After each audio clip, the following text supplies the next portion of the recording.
그 이름으로 부르지 마세요. 여자의 말에 천막 안공기가 멎었습니다. 회장 부인은 떨리는 손으로 안쪽을 가리켰죠. 방금 아이 울음 아니었어? 그때 김이 오르는 냄비 뒤에서 또 한 번 거의 동시에 울음이 터졌습니다. 회장은 계산대 옆에 나란히 걸린 모자 2개를 바라보다가 입술을 깨물었습니다. 하지만 그는 몰랐습니다.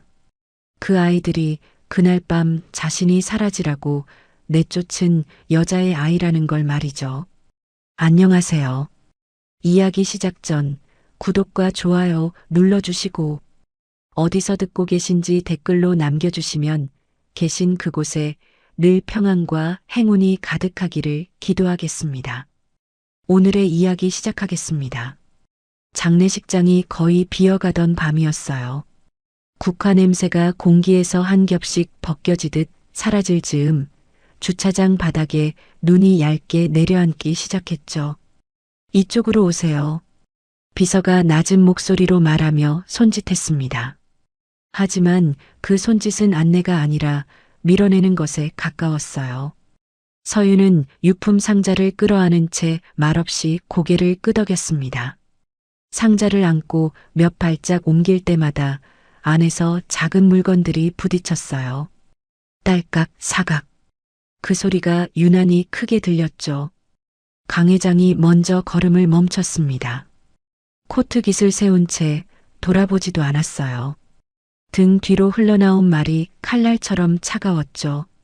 캐리어 내려. 서윤은 말없이 캐리어를 내려놓았습니다. 바퀴가 눈 위를 긁으며 멈추는 소리에 서윤의 어깨가 움찔했어요. 그 작은 반응을 놓치지 않은 강 회장의 시선이 서윤을 훑어봤습니다. 얼굴이 아니라 상태를 확인하는 눈이었죠. 아무 말 없이 서류 봉투 하나를 비서에게 건넸습니다. 비서는 봉투를 받아 서윤 앞에 내려놓았어요. 봉투 위로 눈송이가 하나 떨어져 천천히 번졌습니다. 회장 부인이 한 걸음 더 다가왔습니다.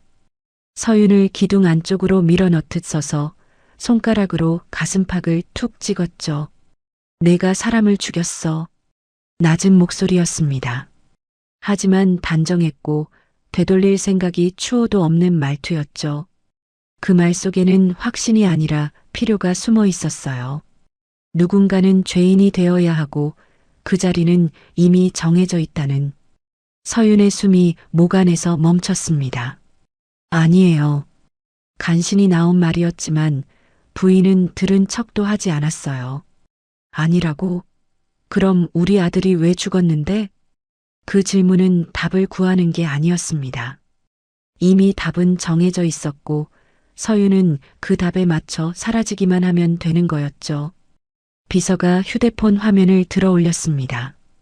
서윤의 눈앞으로 바짝 들이밀었어요. 결제 카드 방금 정지됐습니다.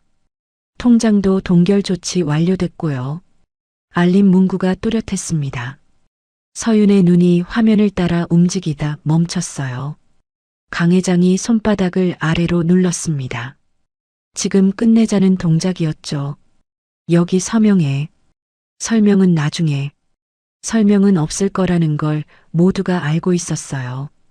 명령이었습니다. 서윤은 봉투를 보지 않았습니다. 뭘 서명하라는 건가요? 내가 알 필요 없는 일이야. 회장 부인이 차갑게 말했어요.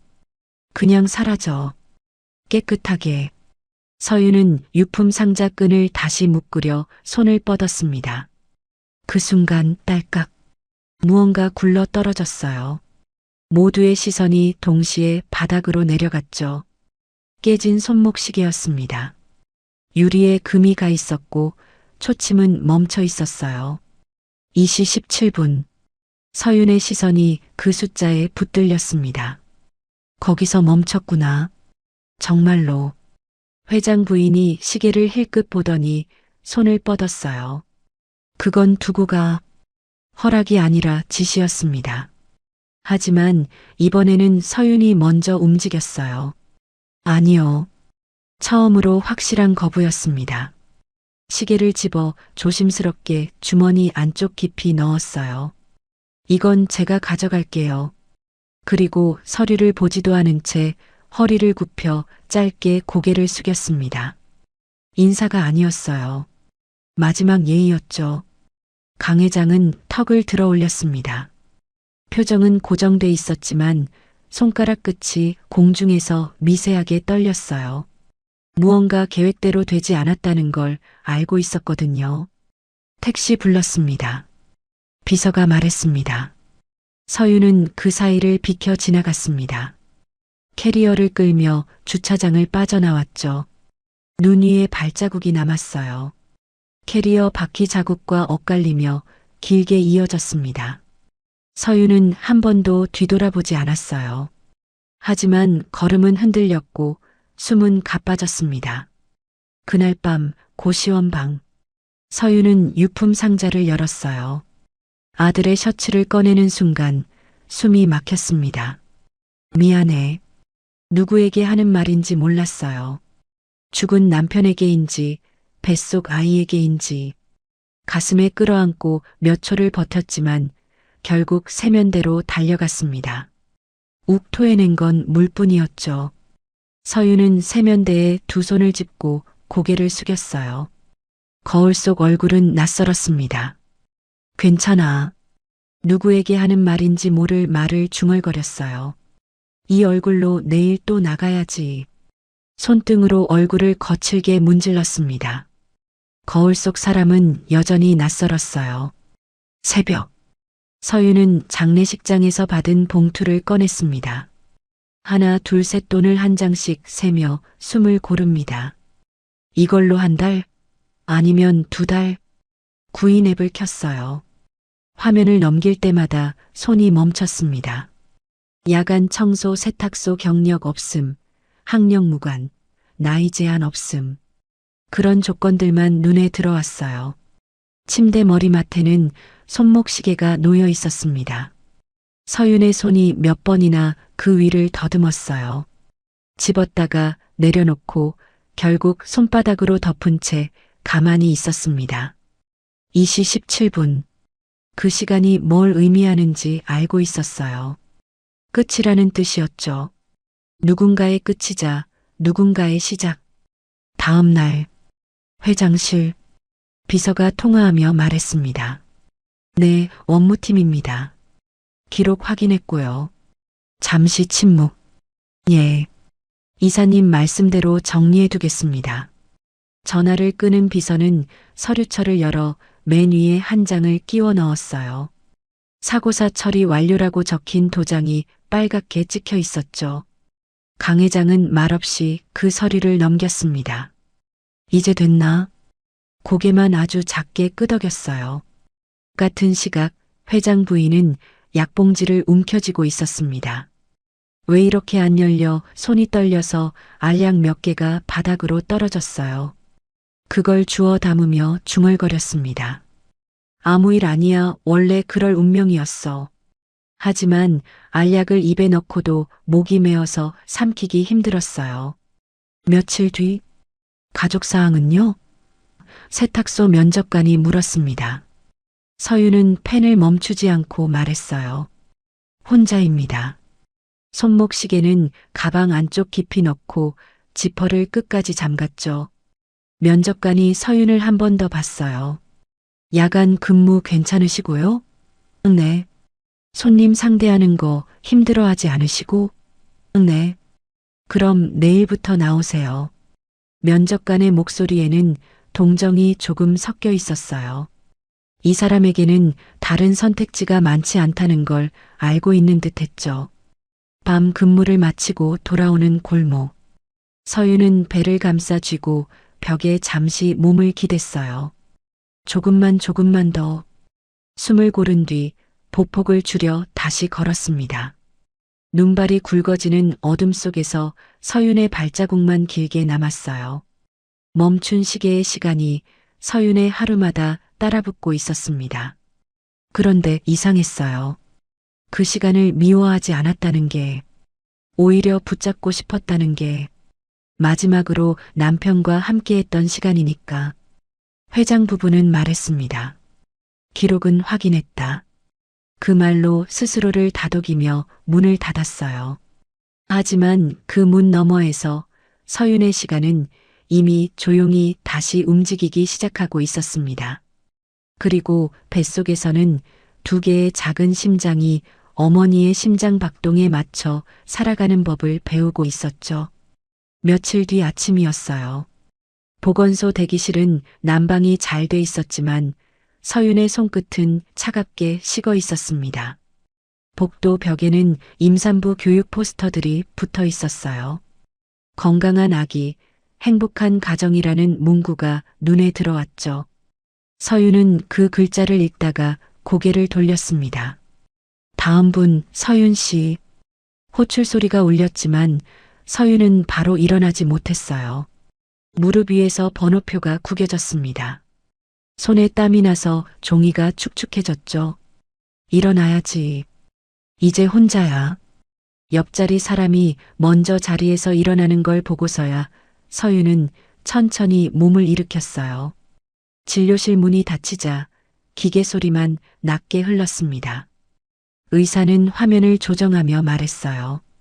긴장하지 마세요. 금방 끝나요. 처음이세요? 네. 서윤은 대답했지만 목소리가 떨렸어요. 처음이 아니었거든요. 남편과 함께였던 적이 있었죠. 하지만 그때와 지금은 완전히 다른 세상이었습니다. 의사가 젤을 바르며 말했어요. 차가울 거예요.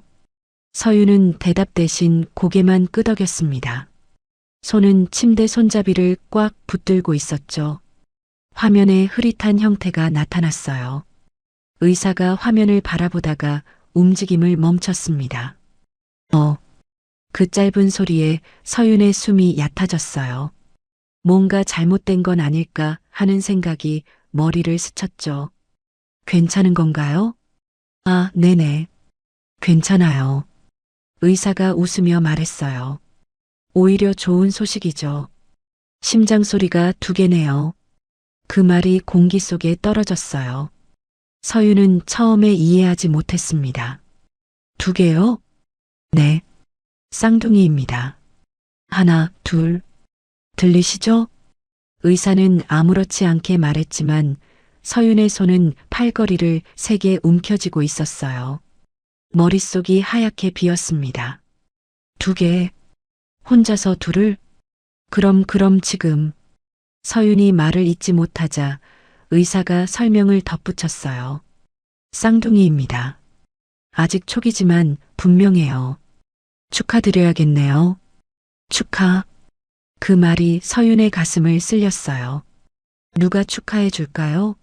남편도 없고 시댁에서는 쫓겨나고 친정은 연락도 끊긴 상황에서 아내. 입에서는 말이 나왔지만 몸은 따라오지 못했죠. 손목 시계가 떠올랐습니다. 시계가 멈추던 그 시간에도 이 아이들은 뱃속에서 살아 움직이고 있었을 거예요. 2개 그때도 둘이서 함께였구나. 혹시 궁금한 거 있으세요? 의사가 물었지만 서윤은 고개를 저었어요. 궁금한 건 산더미처럼 많았지만 이 사람이 답해줄 수 있는 것들이 아니었거든요. 어떻게 혼자 키우지? 돈은? 집은? 아프면 누가 돌봐주지? 진료가 끝나고 복도로 나오자 서윤은 휴대폰을 꺼냈습니다. 친정 번호를 눌렀다가 멈췄어요. 통화 버튼 위에서 손이 굳었습니다. 전화해서 뭐라고 말할까요? 엄마, 나 쫓겨났어. 그런데 애가 2이야. 아니야. 서윤은 스스로에게 말하듯 중얼거리며 화면을 껐어요. 지금은 아니야. 아직은. 복도를 걸으며 서윤은 배를 살짝 감쌌습니다. 너희들 정말 2이구나. 작게 웃음이 나왔어요. 슬픈 웃음이 아니라 신기한 웃음이었죠. 집을 구하러 다니는 동안 부동산 직원이 말했습니다. 방은 작아도 이 동네가 따뜻해요. 애기 키우기 좋고요. 서윤은 고개를 끄덕이며 창문부터 확인했어요. 바람은 안 새죠? 네, 보일러도 새 거예요. 그런데 혹시 신랑분은 언제 오세요? 직원의 자연스러운 질문에 서윤이 멈추겠어요. 혼자예요. 아, 죄송합니다. 요즘 그런 분들 많으시더라고요. 직원은 당황하며 말을 얼버무렸지만 서윤은 괜찮다는 듯 고개를 저었어요. 계약서에 사인할 때 직원이 조심스럽게 물었죠. 아기는 언제쯤 태어나세요? 몇 달 뒤에요. 처세세요? 서윤은 잠깐 멈췄다가 말했습니다. 둘이에요. 쌍둥이세요? 대박. 복 터지셨네요. 직원의 환한 웃음에 서윤도 따라 웃었어요. 처음으로 쌍둥이라는 말을 들으며 웃었습니다. 펜을 쥔 손이 배 쪽으로 자연스럽게 모였어요. 복이라 그럴 수도 있겠구나. 편의점 야간 근무 첫날. 여기 진열은 위까지 채워주세요. 손님들이 잘 보이게. 점장이 말하자 서윤은 고개를 끄덕였습니다. 네.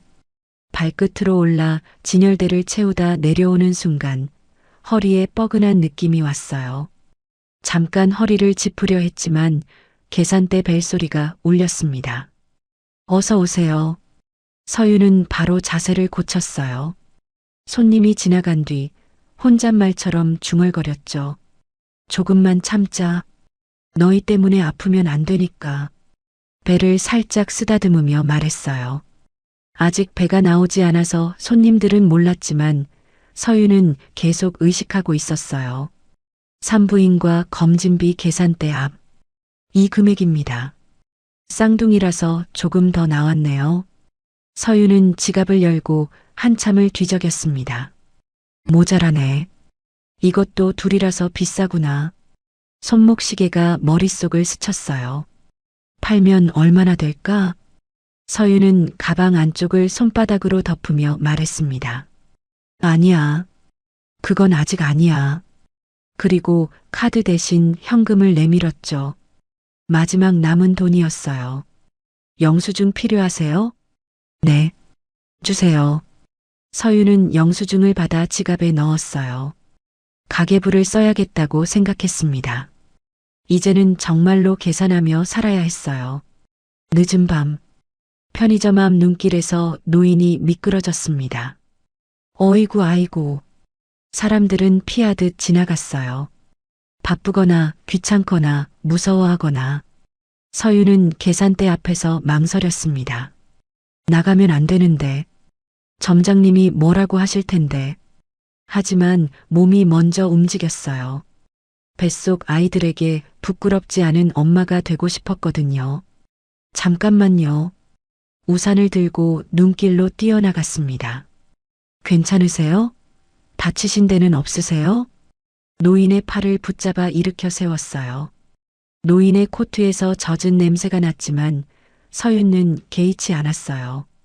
노인이 숨을 몰아쉬며 말했습니다. 고맙네. 요즘 같은 사람이 어디 있나 싶었는데 고마워. 서윤은 뜨거운 물을 받아 종이컵을 건넸습니다. 천천히 드세요. 많이 놀라셨을 거예요. 노인은 컵을 받다가 서윤 배 쪽을 힐끗 바라봤어요. 아직 배가 나오지 않았지만 뭔가 느낀 것 같았죠. 그의 말이 멈췄습니다. 서윤의 손이 반사적으로 가방을 가렸어요. 아니요. 저 혼자예요. 짧게 말했지만 목소리가 떨렸어요. 노인은 더 묻지 않았습니다. 대신 보온병을 테이블에 내려놓으며 말했죠. 이건 가져. 몸 차가우면 안 되거든. 괜찮아요. 정말이요. 그래도 필요할 때가 있을 거야. 혼자면 더 그래. 서윤은 고개를 저으려다 멈췄어요. 노인의 눈빛이 따뜻했거든요. 동정이 아니라 이해였어요. 보온병 아래에는 종이 한 장이 놓여 있었습니다. 멈춘 시계는 죄가 아니다. 다시 시작하는 것도 죄가 아니다. 다음 날 새벽, 서윤은 문 앞에 놓인 보온병을 한참 바라보다가 말했어요. 들어오자. 방 안으로 들여놓고 종이를 접어 지갑 안쪽에 넣었죠. 초음파 사진 옆자리였습니다. 사진을 다시 들여다보며 작게 웃었어요. 너희 둘 정말 꼭 붙어 있네. 회장실. 주소지 변경됐습니다. 근무지도 편의점으로 확인됐고요. 비서가 말했어요. 강 회장은 책상을 손가락으로 두드리며 말했습니다.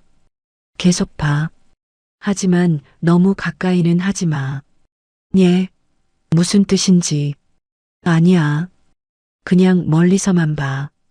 강 회장의 목소리에는 확신이 없었어요. 무언가 흔들리고 있었습니다. 회장 부인은 그 말을 듣고 일부러 웃으며 말했죠. 요즘 애들 참 독하네. 한번 배은망덕하면 끝까지 그래. 하지만 약통 뚜껑이 자꾸 헐거워져서 제대로 닫히지 않았어요. 왜 이래 맨날 이런 식이야. 손이 자꾸 떨려서 알약을 제대로 잡을 수도 없었죠. 서유는 말보다 행동으로 하루를 버텼습니다. 하나 둘. 아이들 몫을 세듯 호흡을 가다듬으며 걷고 일했어요. 그 겨울 2개의 심장 소리와 멈춘 시계는 서윤의 하루 한가운데서 같은 박자로 뛰고 있었습니다. 그리고 서윤은 알고 있었어요. 이제는 혼자가 아니라는 것을, 2개의 작은 생명이 자신과 함께 살아가고 있다는 것을, 그것만으로도 충분히 버틸 수 있다는 것을 말이에요. 새벽녘 골목이었어요. 눈이 밤새 얼어붙어 발밑에서 바삭한 소리가 났죠. 서유는 몇 걸음 걷다 멈췄습니다. 숨이 갑자기 가슴 위에서 끊겼어요. 잠깐만. 혼잣말처럼 내뱉고 벽에 손을 짚었습니다. 차가운 시멘트가 손바닥에 닿자 정신이 조금 돌아왔죠. 괜찮아. 괜찮아. 여기서 쓰러지면 안 돼. 말을 하듯 숨을 고르는데 골목 끝에서 발소리가 들렸습니다. 거기 서윤 맞지? 낮고 느린 목소리였어요. 서윤은 고개를 들었습니다. 편의점 앞에서 미끄러졌던 그 노인이었어요. 오늘은 우산 대신 낡은 장갑을 끼고 있었죠. 네. 안녕하세요. 아까부터 봤어. 걸음이 자꾸 끊기더라. 노인은 가까이 오지 않았습니다. 한 발짝 거리를 두고 서 있었어요. 괜찮아요. 그냥 잠깐 어지러워서요. 서윤이 웃으려 했지만 입꼬리가 잘 올라가지 않았죠. 노인은 고개를 끄덕이며 말했습니다. 그래. 그럴 때는 앉는 게 맞아. 억지로 버티지 말고. 아니요, 진짜 괜찮다는 말은 보통 제일 먼저 거짓말이 되지. 그 말에 서윤의 어깨가 조금 내려갔습니다. 누군가 알아준다는 게 이렇게 위로가 될 줄 몰랐어요. 여기. 노인은 편의점 앞 의자를 가리켰어요. 앉아. 내가 잡아줄 테니까. 서윤은 더 말하지 않고 의자에 앉았습니다. 다리에서 힘이 빠지자 안도감이 밀려왔어요. 노인은 보온병을 꺼내 컵에 따르며 말했죠. 뜨거워. 천천히 마셔. 급하게 마시면 애한테 안 좋아. 서윤이 컵을 받다가 멈췄어요. 어떻게 아세요? 내 눈이 아직 흐릿하지는 않거든. 노인이 잔잔히 웃었어요. 서윤은 두 손으로 컵을 감싸 쥐었습니다. 손끝에 온기가 퍼지자 숨이 길어졌어요. 아까 그때도 그랬지. 노인이 말했습니다. 누가 미끄러졌을 때 먼저 나왔잖아. 자기 일이 아닌데도 그냥 몸이 먼저 움직였어요. 제가 보고도 모른 척 할 수는 없었거든요. 그래. 그런 사람들은 대개 자기가 아픈 건 늦게 알아. 다른 사람 챙기느라 바빠서. 잠깐의 침묵이 흘렀어요. 노인의 시선이 서윤의 가방 쪽으로 내려갔습니다. 시계. 서윤의 손이 반사적으로 가방을 눌렀어요. 그거. 노인은 말끝을 낮췄습니다. 그의 거지. 서윤은 숨을 들이마셨습니다. 네. 잠시 망설이다 가방을 열었어요. 깨진 손목 시계를 꺼내 조심히 내밀었습니다. 장례식장에서 떨어졌어요. 그때 유리가 깨졌고요. 노인은 시계를 받아들고 한참 말이 없었습니다. 유리 금간 자리를 손끝으로 더듬었죠. 멈춘 시간이 2시 17분이에요. 서윤이 먼저 말했습니다. 그 시간에 끝났다고 들었어요. 교통사고였다고. 노인의 손이 잠깐 멈췄습니다. 교통사고. 그 말을 되뇌는 목소리에는 의문이 섞여 있었어요. 그래라고 했나? 네. 노인은 시계를 뒤집어 뒷뚜껑을 열었습니다. 안쪽 이니셜을 보며 호흡을 가다듬고 말했죠. 이 시계 혼자 멈춘 게 아니야. 무슨 뜻이에요? 같은 시간에 멈춘 시계가 하나가 아니라는 뜻이지. 서윤의 눈이 흔들렸어요. 노인은 대답 대신 주머니에서 열쇠고리를 꺼냈습니다. 여러 개 중 하나가 살짝 앞으로 나왔어요. 217. 서윤의 눈이 그 숫자에 멈췄습니다. 그 숫자. 2시 17분에 217. 우연이라기에는 너무 정확했어요. 노인은 곧바로 열쇠를 다시 말아쥐었습니다. 지금은 묻지 마. 그리고 시계를 서윤 손에 다시 쥐어줬어요. 이건 내가 갖고 있어야 해. 왜요? 이게 뭘 의미하는지도 모르겠는데. 의미를 모르는 게 지금은 나아. 알면 견디기 힘들어질 테니까. 노인의 말에는 무게가 있었어요. 오랫동안 무언가를 숨겨온 사람의 목소리였죠. 하지만 이 시계가 증거가 되기 전에는 기억이어야 하거든. 서윤은 이해하지 못했지만 고개를 끄덕였어요. 노인은 종이와 펜을 꺼내 주소를 적었습니다. 여기. 서윤이 받아보니 사진관 주소였어요. 사진관이에요? 그래. 오래된 곳이지. 내 남편도 그 사람들도 다 알던 곳이야. 서윤의 가슴이 뛰기 시작했어요. 그럼 거기 가면 뭘 알 수 있어요? 노인은 대답하지 않았습니다. 대신 아주 천천히 말했어요. 혼자 가도 되고 가기 싫으면 안 가도 된다. 하지만 잠시 말을 멈췄다가 가면 내가 혼자가 아니라는 건 알게 될 거야. 혼자가 아니라뇨? 내 남편이 정말 혼자 죽었는지, 그 시간에 정말 아무도 함께 있지 않았는지. 서윤의 숨이 멎는 것 같았어요. 노인은 자리에서 일어났습니다. 오늘은 여기까지다. 저기. 서윤이 불렀지만 지금은. 노인은 같은 말을 남기고 골목 끝으로 걸어갔습니다. 하지만 몇 걸음 가다가 돌아서서 말했어요. 그 애들 잘 지켜. 이제 내가 지킬 수 있는 건 그것뿐이니까. 그 말을 남기고 사라졌어요. 다음 날 낮. 사진관 문 앞. 서윤은 손잡이를 잡고 잠시 멈췄습니다. 들어가면 뭔가 달라질까? 들어가 보자. 문을 여니 종소리가 울렸어요. 어서 오세요. 사진관 주인이 얼굴을 들다가 서윤 뒤쪽을 보고 자세를 고쳤습니다. 선생님, 노인이 천천히 들어왔죠. 오랜만이네. 그러게요. 이렇게 오실 줄은. 주인의 목소리에는 긴장이 섞여 있었어요. 앨범이 테이블 위에 펼쳐졌습니다. 낡은 사진들이 하나씩 나타났어요. 이 사람. 서윤이 멈춘 사진을 가리켰어요. 젊은 강 회장이었습니다. 같이 시작했지. 사진관 주인이 말했습니다. 그땐 다들 손목에 같은 시계를 차고 다녔어요. 사진 속 두 사람의 시계. 서윤의 시선이 떨렸습니다. 같은 시계요? 네. 회사에서 나눠준 거예요. 중요한 프로젝트에 참여하는 사람들에게만요. 그 프로젝트가 지금은 말할 수 없어요. 주인이 고개를 저었어요. 하지만 그 시계들이 모두 같은 시간에 멈췄다는 건 말할 수 있죠. 서윤의 손이 가방 속 시계를 만졌어요. 그 시간, 맞죠? 주인과 노인이 동시에 고개를 끄덕였어요. 그럼 제 남편도 그 프로젝트에. 마지막에는 노인이 무겁게 말했어요. 가장 중요한 역할을 맡았지.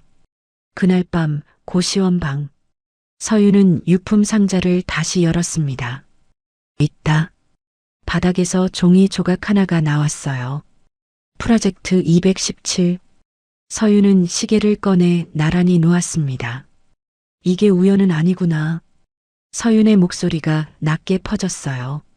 당신 뭘 하려고 했던 거야? 같은 시각 회장실. 사진관 방문 확인됐습니다. 비서가 말했죠. 강 회장은 고개를 들지 않은 채 말했습니다. 뭘 봤을까? 사진만 본 것 같습니다. 그럼 아직 모르는구나. 강 회장이 중얼거렸어요. 217이 뭔지. 하지만 손끝은 책상 위에서 멈춰 있었습니다. 무언가를 결정해야 할 시간이 다가오고 있었거든요. 서윤은 창가에 서서 눈을 봤습니다. 복수 그런 거 말고. 배를 살짝 감싸쥐며 중얼거렸어요. 진실만 알면 돼. 아이들한테 부끄럽지 않을 만큼만. 멈춘 시계는 여전히 그 시각을 가리키고 있었지만 서윤의 숨은 그보다 조금 더 앞으로 나아가고 있었습니다. 프로젝트 217 그게 뭔지 알아야겠어. 서윤의 결심은 조용했지만 확고했어요. 더 이상 피하지 않기로 한 거였죠. 그날 밤은 유난히 추웠어요. 바람이 창문 틈을 긁고 지나갈 때마다 방 안 공기가 쪼개지는 소리가 났죠. 서윤은 바닥에 쪼그려 앉아 배를 감싸쥐고 있었습니다. 이마에 식은땀이 맺혀 있었고 숨은 일정하지 않았어요. 하하 잠깐만. 혼잣말처럼 내뱉으며 벽에 등을 기댔습니다. 평소와는 다른 통증이었어요. 더 깊고 더 규칙적이었죠. 잠시 괜찮아졌다 싶으면 다시 조이는 느낌이 밀려왔습니다. 이상하다 오늘은 좀 다른데. 서윤은 휴대폰을 집었다가 내려놓았어요. 화면을 켰다 끄기를 몇 번이나 반복했습니다. 아직은 버틸 수 있어. 너무 일찍 가면 돈만 나가고. 하지만 말과 다르게 손은 떨리고 있었죠. 배 안쪽에서 단단하게 조여오는 통증이 한 번 더 밀려왔어요. 이번에는 숨을 쉴 수가 없었습니다. 서윤은 허리를 접듯 몸을 숙였습니다. 안 되겠네. 이건 정말. 이번엔 미루지 않았어요. 휴대폰을 다시 집어들고 번호를 눌렀습니다. 여기 응급이에요. 임산부고요. 배가 너무 아파서 혼자예요. 말이 끝나기도 전에 숨이 끊겼죠. 쌍둥이세요? 몇 주 차신가요? 32주 정도요. 애들 괜찮을까요? 지금 나가겠습니다. 침착하게 기다리세요. 전화가 끊어진 후 서윤은 가방을 챙기며 중얼거렸어요. 괜찮을 거야. 아직 시간이 있어. 하지만 속으로는 알고 있었습니다. 오늘 밤이 그날이라는 걸. 구급차 안. 사이렌 소리가 멀어졌다 가까워졌다 반복했어요. 호흡만 천천히 하세요. 너무 빠르게 쉬시면 안 돼요. 구급대원이 말했지만 서윤은 고개만 끄덕였어요. 아이들 괜찮을까요? 너무 일찍 나오는 건 아닐까요? 서윤이 힘겹게 물었습니다. 32주면 괜찮아요. 요즘 의학기술 좋아졌거든요. 그 말이 완전한 위로는 되지 않았어요. 서윤의 손은 침대 난간을 꽉 붙들고 있었습니다. 혹시 보호자분 연락할 곳 있으세요? 구급대원의 질문에 서윤은 잠시 말을 못했어요. 없어요. 친정이나 친구분이라도요? 정말 없어요. 서윤의 목소리가 작아졌습니다. 이럴 때 전화할 사람이 없다는 게 이렇게 막막할 줄 몰랐어요. 괜찮아, 혼자서도 할 수 있어. 누구에게 하는 말인지 모를 말을 반복했죠. 병원 응급실 앞. 침대가 멈추자 차가운 공기가 확 들어왔습니다. 보호자분은 간호사의 말이 끝나기 전에 노인이 다가왔어요. 내가 있습니다. 짧고 분명한 말이었죠. 간호사는 잠깐 망설였지만 더 묻지 않았어요. 서윤은 고개를 돌려 노인을 봤습니다. 왜 여기에 어떻게 알고? 지금은 묻지 말자. 노인은 그렇게 말하며 서윤의 손을 한번 눌렀습니다. 집중해. 여기서 버티는 게 제일 중요해. 하지만 내가 걱정할 건 지금 딱 하나야. 애들 안전하게 낳는 것. 노인의 말에는 이상한 확신이 있었어요. 마치 이 순간을 기다렸던 것처럼. 수술실 앞복도 문이 닫히는 소리가 울렸어요. 서윤은 들것 위에서 노인의 소매를 붙잡았습니다. 부탁드려요. 말은 그 한마디뿐이었죠. 하지만 그 안에는 모든 게 담겨 있었어요. 노인은 고개를 끄덕이며 답했습니다. 걱정 마. 내가 밖에 있을게. 끝까지. 문이 닫히고 복도에는 정막이 내려앉았어요. 노인은 창가로 가 휴대폰을 꺼냈습니다. 이제 멈춰야 합니다. 낮고 단호한 목소리였어요. 아이들이 태어났어요. 더 이상은 안 됩니다. 무슨 말씀인지. 기록도 압박도 여기까지입니다. 그 애는 이제 엄마예요. 전화기 너머에서 잠시 침묵이 흘렀어요. 알겠습니다. 통화는 길지 않았습니다. 시간이 얼마나 흘렀는지 알 수 없었어요. 벽식의 초침 소리만 크게 들렸죠. 그러다 복도 끝에서 울음소리가 터졌습니다. 으아. 노인은 자리에서 일어섰어요. 잠시 뒤 또 한 번. 응애. 두 번째 울음이 거의 겹쳐 들렸습니다. 의사가 문을 열며 말했어요. 쌍둥이 모두 안전합니다. 산모도 괜찮고요. 노인은 그 말을 듣고도 바로 반응하지 못했습니다. 정말요? 네. 조금 일찍 태어났지만 둘 다 건강해요.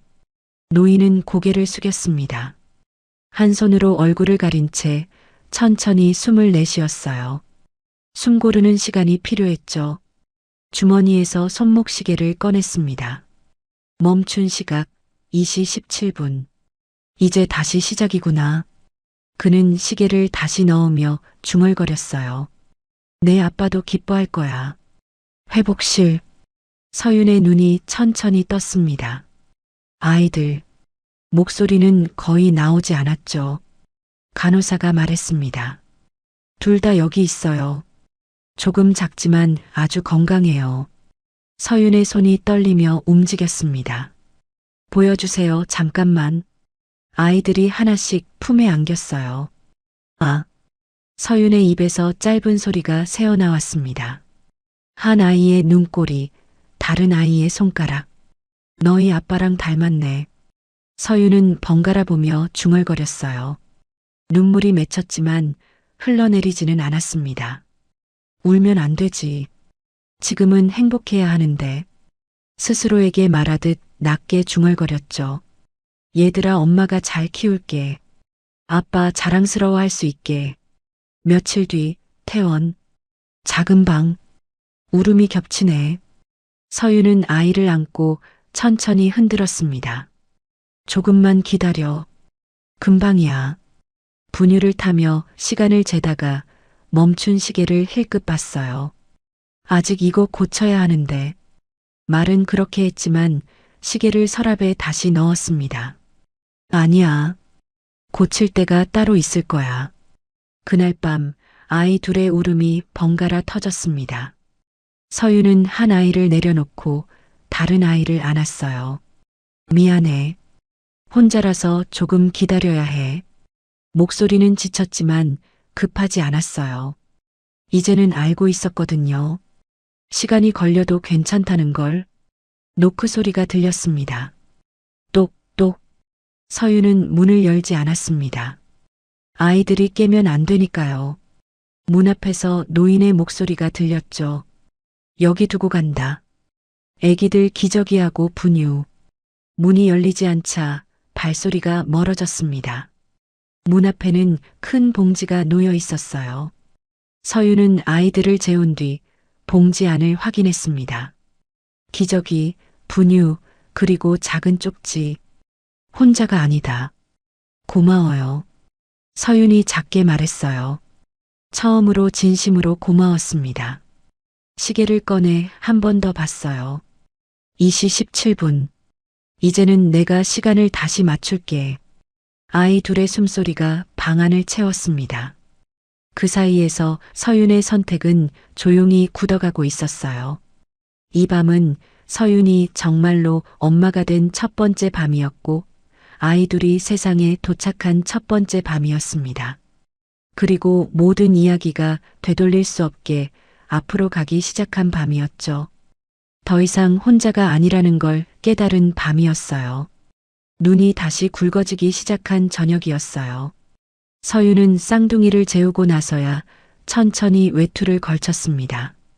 금방 올게. 아이들 얼굴을 하나씩 쓰다듬으며 말했죠. 대답은 없었지만 그 말이 서윤 자신을 움직이게 했어요. 작은 이불을 다시 한번 덮어주고 방 온도를 확인했습니다.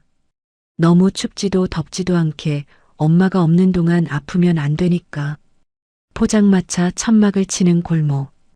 바람이 불 때마다 비닐이 바스락거렸고 서윤은 손을 멈추지 않았어요.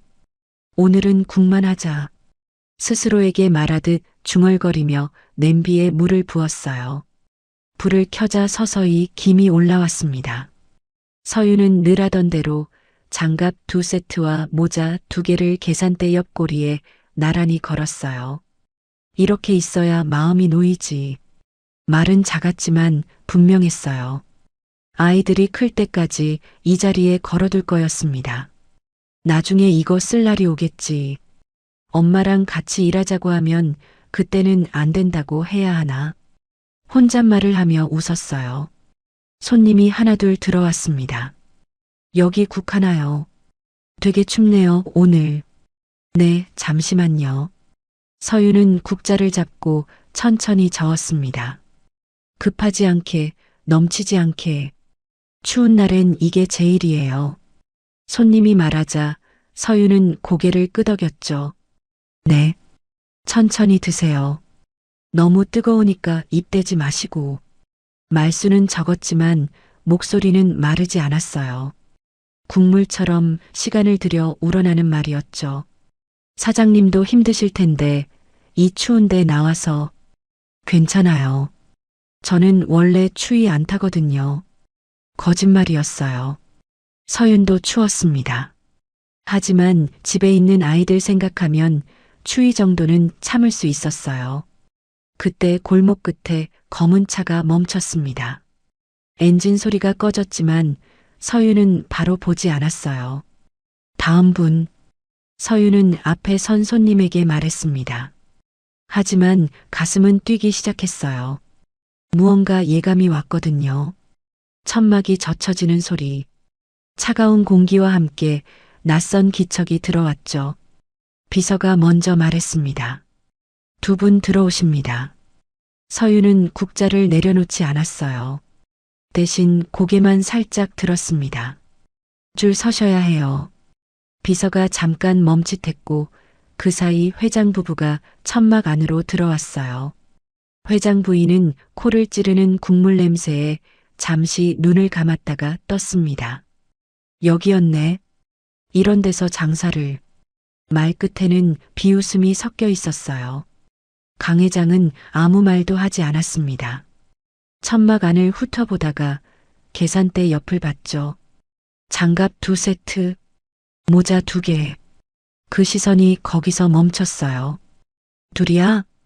입술이 움직였지만 소리는 나지 않았습니다. 안쪽 방에서 기침 소리가 났어요. 잠결에 섞인 작은 소리 2개. 콜록콜록. 거의 동시에였죠. 회장 부인의 어깨가 먼저 굳었습니다. 방금 들었어? 작게 그러나 분명하게 물었어요. 강 회장은 대답하지 않았어요. 대신 장갑을 하나씩 세듯 바라봤습니다. 하나 둘. 입술이 움직였고 그 다음엔 숨을 삼키는 소리가 났어요. 쌍둥이였구나. 회장 부인의 목소리가 떨렸어요. 우리 아들의 아이들이. 서윤은 그 순간 국자를 내려놓았어요. 그리고 천막 안쪽으로 한 걸음 옮겼습니다. 아이들 쪽과 어른들 쪽 사이. 선을 긋는 위치였죠. 여기까지입니다. 서윤의 말은 낮았지만 길었어요. 짧게 쏘아붙이지 않았고 밀어내지도 않았습니다. 아이들 짜는 시간이에요. 회장 부인이 말하려다 멈췄어요. 서윤아. 그 이름이 나오자 서윤의 손이 잠깐 떨렸습니다. 하지만 바로 내려놓았어요. 지금은 그 이름으로 부르지 마세요. 말투는 차분했지만 여지는 없었죠. 우리가 모르고 있었어. 회장 부인의 목소리가 갈라졌어요.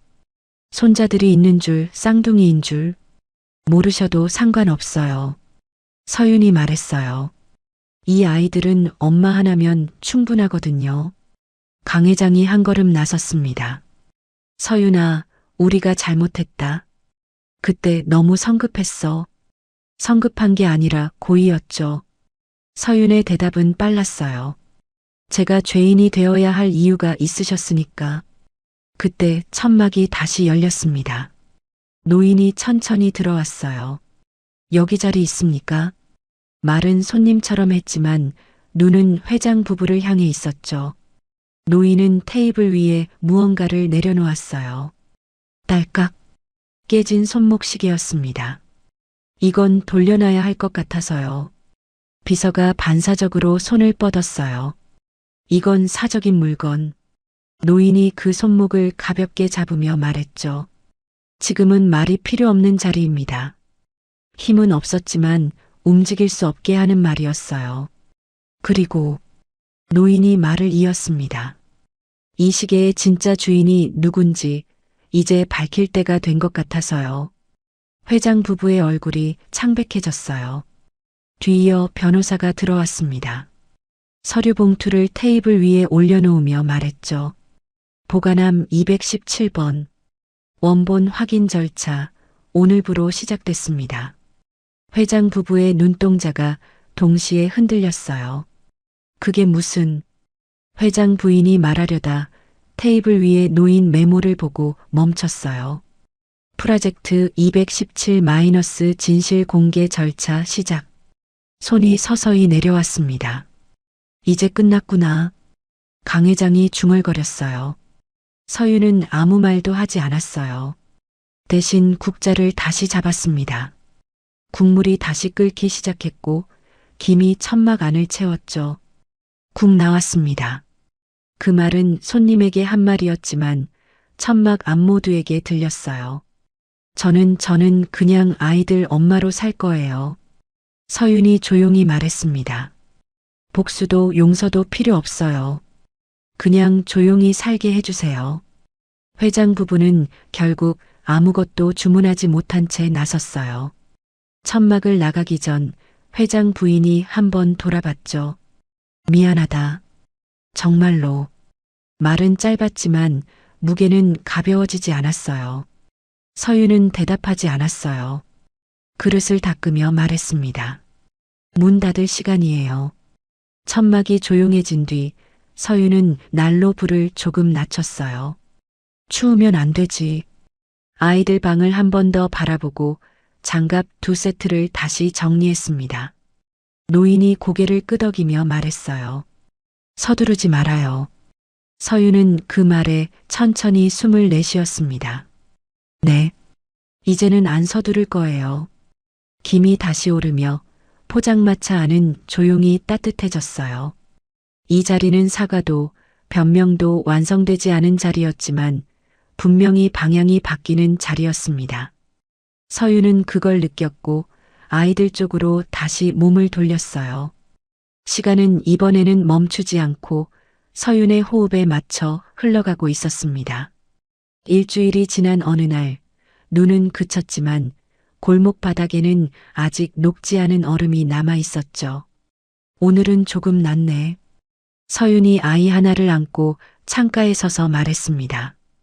아이의 숨이 서윤 쇄골 근처에서 작게 오르내렸어요. 너는 꼭 이렇게 안겨서 자더라. 아이의 등을 천천히 두드리며 말하자 아이의 손이 서윤 옷자락을 더 꽉 쥐었습니다. 내가 형이니까 동생 챙겨야 해. 엄마가 가르쳐 줄게. 그때 안쪽에서 다른 아이가 울기 시작했어요. 응, 알았어. 서윤은 한숨처럼 대답하며 아이를 내려놓았습니다. 잠깐만 기다려. 동생도 배고픈가 보다. 말은 아이에게 했지만 자기 자신에게 하는 말이기도 했죠. 이제는 진짜로 둘을 돌봐야 했으니까. 낮 사진관 안. 햇빛이 유리창을 통과해 바닥에 네모난 빛을 만들고 있었어요. 다시 오셨네요. 사진관 주인이 말했습니다. 네. 오늘은 조금 더 보고 싶어서요. 서윤의 말은 조심스러웠지만 물러서지는 않았죠. 아이들이 생기고 나니 알고 싶은 게 더 생겼어요. 앨범이 다시 펼쳐졌습니다. 종이가 넘어가는 소리가 공간을 채웠어요. 이날 기억나요? 사진관 주인이 한 장을 가리켰습니다. 젊은 강 회장과 서윤의 남편이 나란히 서 있는 사진이었어요. 서윤은 사진을 들여다보다가 고개를 저었어요. 아니요. 저는 이때 만나기 전이었어요. 그렇겠죠. 주인이 고개를 끄덕였습니다. 이건 그분들이 일부러 남긴 기록이니까. 일부러요? 서윤이 되물었습니다. 주인은 잠시 말을 고르다 말했어요. 사람은요, 나중에 설명해야 할 일이 생길 걸 알면 사진을 남깁니다. 서윤의 손이 사진 가장자리를 따라 움직였어요. 사진 속 강 회장의 손목에는 익숙한 시계가 있었고 서윤의 남편 손목에도 똑같은 시계가 있었죠. 왜 아무도 말해주지 않았을까요? 서윤이 낮게 말했습니다. 제 남편이 무슨 일을 하는 사람인지 모르는 게 안전하다고 생각했을 거예요. 주인이 대답했어요. 하지만 이제는 모르고 살기에는 아이들이 너무 크겠죠. 주인은 대답하지 않고 카운터 아래에서 작은 상자를 꺼냈어요. 이건 오늘 드리려고 남겨둔 겁니다. 상자 안에는 봉투 하나와 열쇠 하나가 들어 있었어요. 열쇠 끝에 달린 태그 217. 서윤의 숨이 잠시 멎었습니다. 이 숫자 다들 알고 있었던 거네요. 알고도 말하지 않은 거죠. 그게 더 안전하다고 생각했거든요. 주인의 말은 담담했어요. 하지만 이제 아이들이 있으니까 알 권리도 있는 것 같아서요. 서윤은 열쇠를 들여다보며 물었어요. 이걸로 뭘 열 수 있는 건가요? 진실이요. 주인이 짧게 말했어요. 당신 남편이 정말 왜 죽었는지. 같은 시각 회장실. 포장마차는 정리됐습니다. 비서가 말했어요. 사진관 쪽은? 강 회장이 물었죠. 다녀갔습니다. 비서가 잠시 망설이다 말을 이었어요. 그리고 열쇠도 전달됐을 가능성이 큽니다. 강 회장은 한동안 말이 없었어요. 책상 위에 놓인 손목 시계를 집어들었습니다. 이미 멈춘 시계였죠. 그날을 다시 열겠다는 건가. 혼잣말처럼 흘러나왔어요. 회장 부인이 소파에서 일어나 말했어요. 이제 와서 뭘 어쩌겠다는 거야. 다 끝난 일이잖아. 끝나지 않았어. 강 회장이 고개를 들었어요. 손자들이 있는 이상 아무것도 끝나지 않았다고. 부인은 말없이 약병을 쥐었어요. 손이 너무 떨려서 뚜껑을 열 수 없었죠. 이제 와서 할아버지 행세하겠다는 거야? 행세가 아니야. 강 회장이 말했어요. 책임이지.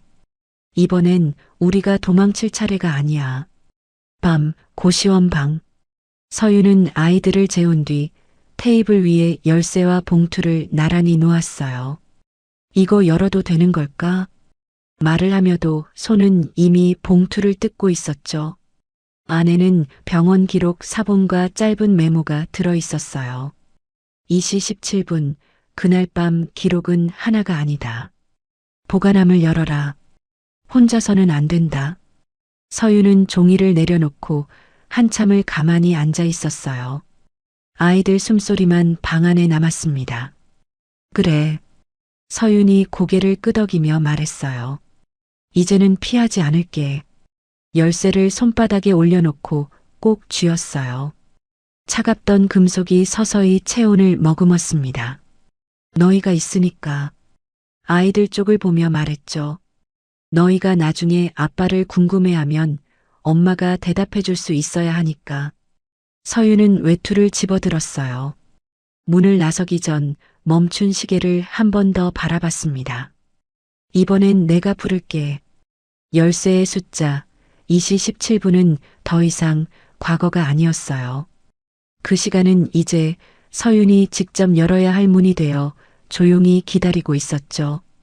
다음 날 새벽, 서윤은 노인과 만나 보관함이 있는 건물로 향했어요. 혼자 오면 안 된다고 했죠. 서윤이 말했어요. 혼자서는 감당하기 힘든 진실이 들어있거든. 노인이 대답했어요. 하지만 알아야 해. 내 아이들을 위해서라도. 엘리베이터 안에서 노인이 말했어요. 각오는 됐지? 모르겠어요. 서윤이 솔직하게 말했어요. 하지만 모르고 사는 것보다는 나을 것 같아요. 217번 보관함 앞에 섰어요. 서윤의 손이 열쇠를 꽂는 순간 노인이 말했습니다. 기억해. 내 남편은 영웅이었어. 열쇠가 돌아가는 소리. 딸깍. 보관함 문이 열렸습니다. 안에는 두꺼운 파일과 USB 하나, 그리고 편지가 들어 있었어요. 서윤은 편지부터 집어들었습니다. 남편의 글씨였어요. 서윤아, 이 편지를 읽고 있다는 건 내가 약속을 지키지 못했다는 뜻이야. 미안해. 하지만 너는 알아야 해. 내가 왜 죽었는지를, 그리고 우리 아이가 왜 살아야 하는지를. 서윤의 손이 떨렸어요. 217 프로젝트는 사람을 살리는 일이었어.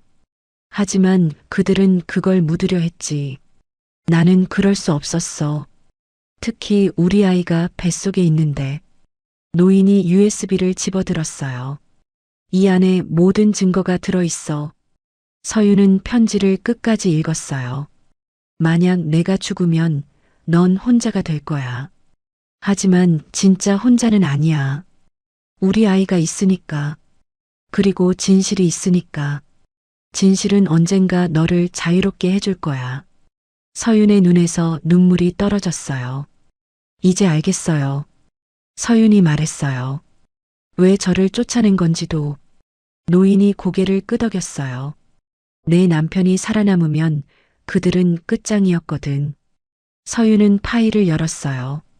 그 안에는 강 회장과 회사의 은밀한 거래 내역들이 가득했습니다. 이제 선택해야 해. 노인이 말했어요. 이걸 세상에 알릴 거냐, 아니면 조용히 묻을 거냐. 서윤은 아이들을 생각했어요. 아이들이 아빠를 부끄러워하지 않게 하고 싶어요. 그럼, 하지만 복수는 아니에요. 서윤이 말했어요. 그냥 진실이 밝혀지면 돼요. 그것만으로도 충분해요. 열쇠의 숫자 2시 17분. 이제 그 시간은 끝이 아니라 새로운 시작을 의미하게 될 거예요.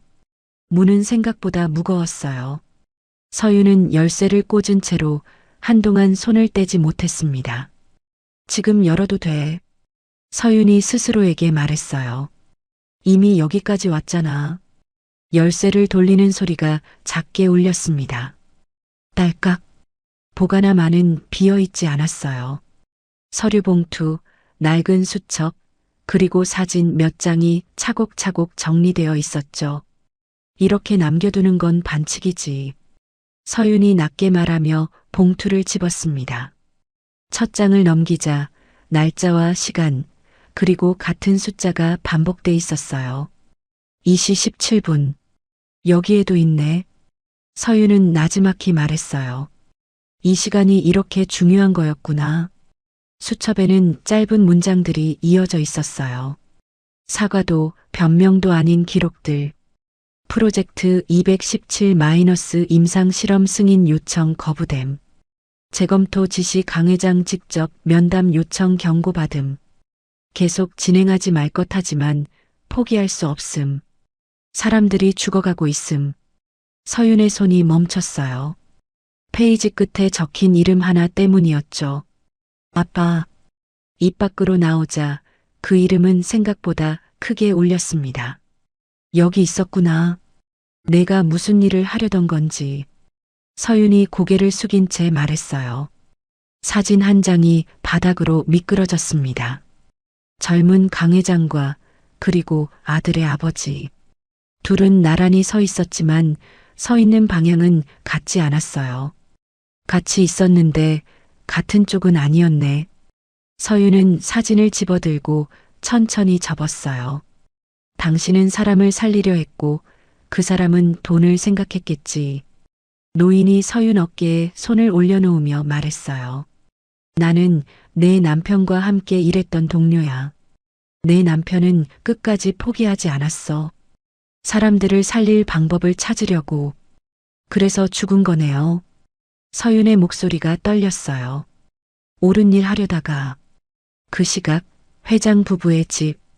오늘은 늦네. 회장 부인이 말했어요. 강 회장은 대답하지 않았습니다. 소파에 앉아 손목을 만지작거리고 있었죠. 설마 열었어? 그 보관함을? 부인이 날카롭게 물었어요. 강 회장은 고개를 들었습니다. 열릴 거라 생각했어. 언젠가는. 그럼 막았어야지. 부인의 목소리가 더 날카로워졌어요. 막을 수 있는 건 이미 다 막았다고 생각했겠지. 강 회장이 쓴웃음을 지었어요. 하지만 그의 서윤이는 포기하지 않더라. 부인은 약통을 탁자 위에 내려놓았어요. 당신은 늘 그렇게 말해. 끝났다고, 정리됐다고. 이번에는 정말 끝이야. 강 회장은 천천히 일어났어요. 이제는 이름을 부를 순서가 온 거니까. 서윤의 방. 아이 하나가 잠결에 몸을 뒤척였어요. 서윤은 서류를 내려놓고 아이 쪽으로 다가갔습니다. 엄마 여기 있어. 서윤이 속삭였어요. 아이의 손이 서윤의 손가락을 붙잡았습니다. 그 순간 서윤의 눈이 잠시 흔들렸죠. 이건 내가 알 필요 없어. 아이를 내려놓으며 말했어요. 아빠가 어떤 사람이었는지는 엄마가 알려줄게. 나중에. 서윤은 다시 테이블로 돌아왔어요. 서류 봉투 맨 아래 접혀 있던 편지 한 장. 봉투에는 이름이 적혀 있었어요. 서윤에게. 나한테 쓰긴 했네. 서윤이 쓴웃음을 지었어요. 편지를 펼쳤습니다. 서윤아, 내가 이런 편지를 쓰고 있다는 건 뭔가 잘못될 수도 있다는 뜻이야. 미안해. 너와 뱃속 아이를 지켜주지 못할 수도 있어서. 하지만 알아줘. 그날 내가 잘못한 건 아무것도 없어. 내가 선택했고 내가 대신 책임을 지게 했다. 그건 내가 평생 후회할 일이야. 서윤의 손이 떨렸어요. 만약 내가 죽으면 그들은 너를 탓할 거야. 내가 나를 죽음으로 몰고 갔다고 할 거야. 하지만 진실은 반대야. 나는 너와 우리 아이를 살리려다 죽는 거야. 미안하다. 서윤은 편지를 끝까지 읽지 못했어요. 종이를 접어 다시 봉투에 넣었죠. 사과는. 서윤이 낮게 말했어요. 순서가 틀렸어. 미안해할 사람이 따로 있는데. 다음 날 아침. 서윤은 아이들을 나란히 눕혀놓고 말했어요. 오늘은 엄마가 나갔다 올 거야. 아이들은 알아듣지 못했지만 서윤은 끝까지 말했어요. 이름을 부르러. 외투를 입고 문을 나서기 전 서윤은 손목시계를 찾습니다. 멈춘 시각 2시 17분. 이제는 숨기지 않아. 회장실 앞. 비서가 말했어요. 서윤 씨가 도착했습니다. 강 회장은 눈을 감았다가 떴어요. 들여보내. 문이 열렸습니다. 서윤은 먼저 인사하지 않았어요. 서류 봉투를 테이블 위에 내려놓고 말했습니다. 제가 먼저 말할게요. 강 회장이 입을 열려다 멈췄어요. 이제는 서윤이 천천히 말을 이었어요. 누가 누구 이름을 불러야 하는지 정리해야 할 것 같아서요. 회장 부인이 먼저 말했어요. 서윤아, 우리가 잘못 생각했던 것 같다. 잘못 생각한 게 아니라 의도적으로 그렇게 한 거죠. 서윤의 대답은 차갑지 않았지만 분명했어요. 제 남편 이름 기억나세요? 강 회장이 잠시 망설였어요. 민준. 맞아요. 김민준. 서윤이 고개를 끄덕였어요. 그 사람이 뭘 하려던 건지 이제 알게 됐어요. 서류를 하나씩 펼쳐 보이며 말했어요. 217 프로젝트, 희귀병 환자 200만 명을 구할 수 있는 신약 개발. 서윤아, 사람들을 살리려던 거였죠. 서윤의 목소리가 무거워졌어요. 그런데 왜 막으셨어요? 강 회장은 대답하지 못했어요. 돈이 더 중요했나요? 그게 아니야. 강 회장이 겨우 말했어요. 위험했어. 실패하면 회사가 망할 수도 있었고, 그래서 제 남편을 죽인 거예요? 그 말에 방 안의 공기가 얼었어요. 사고였어. 회장 부인이 말했어요. 아니에요. 서윤이 단호하게 말했어요. 편지 읽어봤거든요. 남편이 남긴 서류 마지막 장을 내밀었어요. 협박도 받았더라고요. 그만두지 않으면 가족한테 해를 끼치겠다고. 방 안의 침묵이 길어졌어요. 서윤은 서 있었습니다. 도망치지 않았고 울지도 않았어요. 이제 이야기는 사과의 문제가 아니라 책임의 순서로 들어가고 있었어요. 문이 닫히는 소리가 유난히 또렷했어요. 서윤은 회장실 한가운데 서서 먼저 자리에 앉지 않았습니다. 앉아. 강 회장이 말했지만 서윤은 고개를 저었어요. 아니요. 말은 짧았지만 숨은 길었어요. 오늘은 서서 할 말만 하고 가려고요. 회장 부인이 의자를 밀며 일어났어요. 끝난 일 아니니. 이제 와서 뭘 어쩌겠다는 거야. 목소리는 낮았지만 여전히 정리하려는 말투였죠. 서윤은 테이블 위에 서류 봉투를 열었습니다. 끝난 건 하나도 없어요. 종이 한 장을 꺼내 내려놓았어요.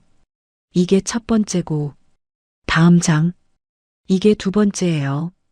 서류가 하나씩 놓일 때마다 강 회장의 시선이 조금씩 내려갔어요. 2시 17분. 서윤이 말했어요. 그 시간에 멈춘 건 시계만이 아니었더라고요. 회장 부인이 숨을 삼켰습니다. 그건 의료사고였어. 차가 미끄러져서. 아니요. 서윤의 대답은 바로 나왔어요. 사고였다는 말로 덮은 선택이었죠. 강 회장이 손을 들어 올렸어요. 서윤아. 그 이름이 나오자 서윤은 잠깐 눈을 내리깔았다가 다시 들었어요. 그 이름으로 부르지 마세요. 목소리는 낮았지만 흔들리지 않았어요. 이제는 서윤이 말을 이었어요. 아이들 엄마로 왔습니다. 아이들. 회장 부인의 목소리가 떨렸어요. 우리 손자들 말이지? 서윤은 고개를 저었어요. 아니요. 제 아이들이에요. 잠시 말을 멈췄다가 천천히 덧붙였어요. 그리고 그 사실 하나면 충분해요. 강 회장이 자리에서 일어나 창가로 갔습니다. 그날 그가 처음으로 길게 말했어요. 내가 결정했지. 서윤은 끼어들지 않았어요. 살릴 수 있었는데 강 회장의 목소리가 갈라졌어요. 내가 선택을 바꿨다. 왜요? 서윤이 조용히 물었어요. 왜 그런 선택을 하셨어요? 무서웠어. 강 회장이 뒤돌아섰어요. 실패하면 회사가 모든 게 끝날 것 같았어. 그래서 사람 하나 죽이신 거예요? 그 말에 회장 부인이 버럭 소리쳤어요. 말 조심해. 우리가 언제 죽였다고. 직접 죽이지 않으셨죠. 서윤이 차분히 말했어요.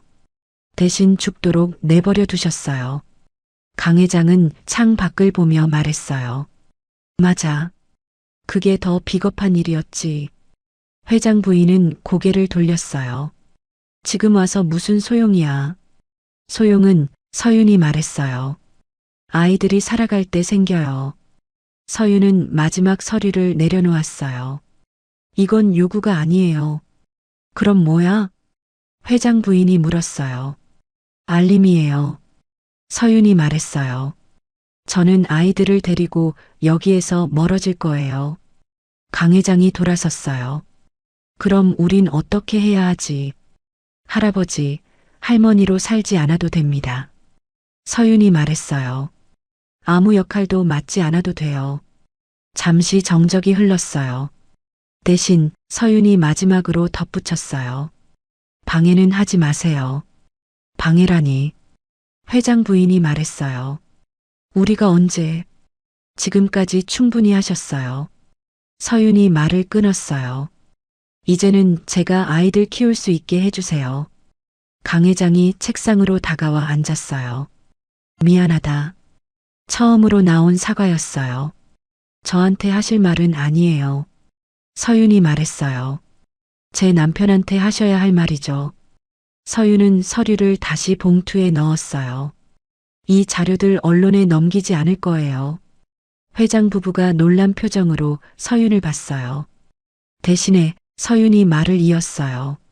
아이들이 궁금해할 때 아빠가 어떤 사람이었는지 말해줄 수 있을 만큼만 알면 돼요. 그럼 그냥 끝내겠다는 거야? 회장 부인이 믿지 못하겠다는 듯 물었어요.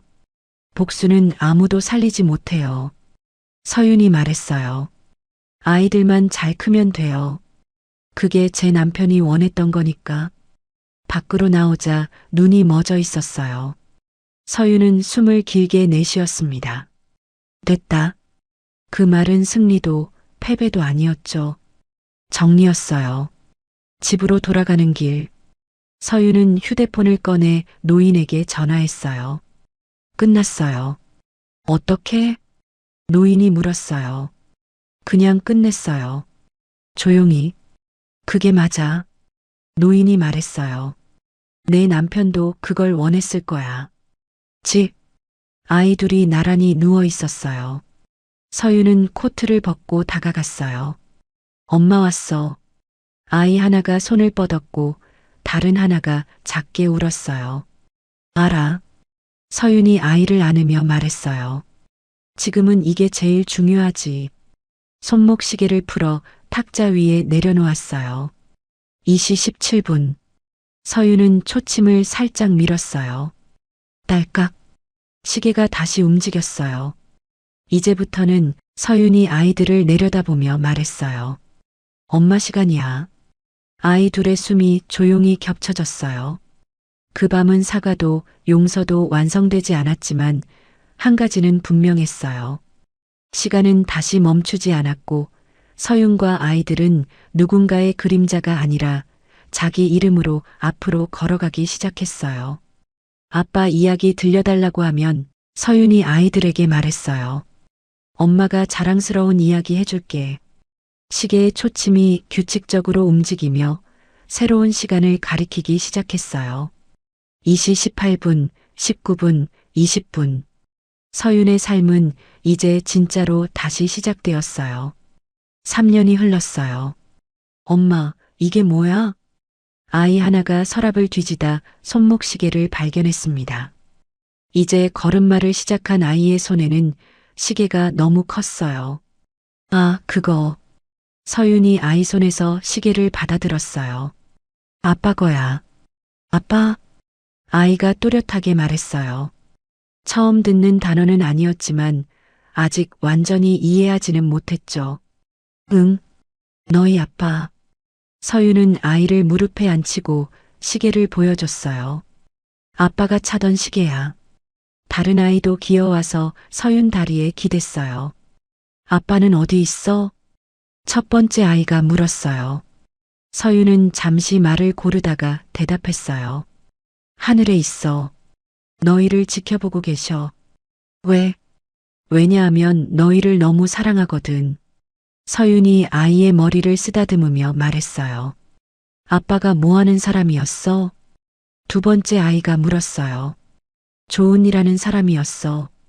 서윤이 미소 지으며 말했어요. 아픈 사람들을 도와주는 일. 의사? 응, 비슷해. 서윤은 시계를 들어 아이들에게 보여줬어요. 이 시계 봐. 지금은 잘 돌아가지? 응. 아이들이 동시에 대답했어요. 처음에는 멈춰 있었어. 하지만 이제는 다시 움직여. 서윤이 말했어요. 아빠처럼. 처음에는 멈춰 있는 것 같았지만 너희가 태어나면서 다시 움직이기 시작했어. 그날 저녁, 아이들을 재우고 나서 서윤은 오랜만에 시계를 손목에 찼어요. 딱딱한 금속이 아니라 따뜻한 기억처럼 느껴졌어요. 휴대폰이 울렸어요. 노인에게서 온 문자였어요. 아이들 잘 크고 있지? 서윤은 웃으며 답장을 보냈어요. 네. 아빠 닮아서 말이 많아요. 그럼 됐다. 말 많은 아이가 세상을 바꾸는 법이니까. 서윤은 창밖을 봤어요. 눈이 내리고 있었지만 예전만큼 차갑게 느껴지지 않았어요. 괜찮아. 서윤이 혼잣말처럼 중얼거렸어요. 이제 정말 괜찮아. 한 달 후, 편의점에서 장을 보던 서윤은 뉴스를 봤어요. 모 대기업 신약 개발 성공, 희귀병 치료 가능성 열려. 서윤의 손이 잠시 멈췄어요. 화면에는 익숙한 얼굴이 나왔습니다. 강 회장이었어요. 217 프로젝트라고 불렸던 연구가 드디어 결실을 맺었습니다. 리포터의 목소리가 들렸어요. 이 연구는 2년 전 중단됐다가 최근 재개됐는데요. 개발 과정에서 안타깝게 세상을 떠난 연구원 김민준 씨를 기리는 의미도 있다고 합니다. 서윤의 눈이 흔들렸어요. 화면 속 강 회장이 말했어요. 이 성과는 김민준 연구원의 헌신 없이는 불가능했습니다. 그분의 뜻을 이어받아 많은 환자분들께 도움이 되기를 바랍니다. 서윤은 카트를 밀고 그 자리를 떠났어요. 하지만 걸음이 가벼웠어요. 집으로 돌아와서 아이들에게 말했어요. 너희 아빠가 한 일이 뉴스에 나왔어. 아이들은 이해하지 못했지만 서윤의 표정이 밝은 건 알아챘어요. 아빠 대단해? 한 아이가 물었어요. 응. 엄마가 제일 자랑스러워하는 사람이야. 서윤이 대답했어요. 그날 밤 서윤은 오랜만에 남편의 사진을 꺼냈어요. 아이들에게 보여주며 말했어요. 이분이 너희 아빠야. 잘생겼다? 한 아이가 말했어요. 그렇지? 너희도 아빠 닮았어. 서윤이 웃으며 말했어요. 시간은 계속 흘렀어요. 서윤은 포장마차를 작은 식당으로 키웠고 아이들은 건강하게 자랐어요. 가끔 강 회장 부부에게서 편지가 왔어요. 직접 만나자는 말은 없었지만 아이들을 위한 선물이 담겨 있었죠. 서윤은 그 선물들을 받았지만 아이들에게는 따로 설명하지 않았어요. 할아버지, 할머니라는 이름을 가르치지도 않았어요. 대신 말했어요. 너희를 아끼는 사람들이 많아. 시간이 흘러 아이들이 7살이 되었을 때, 엄마, 우리 아빠는 언제 올 거야? 한 아이가 물었어요. 친구들 아빠가 모두 온 걸 보고 궁금해했죠. 서윤은 무릎을 굽혀 아이와 눈을 맞췄어요. 아빠는 다른 곳에서 너희를 응원하고 계셔. 보고 싶어. 엄마도 보고 싶어. 서윤이 솔직하게 말했어요. 하지만 아빠의 마음은 항상 여기 있어. 너희와 함께. 아이는 서윤의 손목 시계를 만졌어요. 여전히 잘 돌아가는 시계였어요. 이 시계처럼? 응. 이 시계처럼. 그날 밤 서윤은 일기를 썼어요. 오늘 아이들이 학교에 들어갔다. 당신이 보고 싶어 했을 텐데. 하지만 괜찮아. 아이들은 당신을 닮아 똑똑하고 착하게 자라고 있어. 당신이 목숨 걸고 지키려던 것들이 이제 우리 아이들 안에서 살아 움직이고 있어. 고마워. 그리고 미안해. 이제서야 이 말을 할 수 있어서. 사랑해. 서윤은 일기를 덮고 시계를 봤어요. 밤 10시 30분. 시계는 여전히 정확하게 돌아가고 있었어요. 멈춰있던 2시 17분은 이제 기억 속에만 남아 있었죠.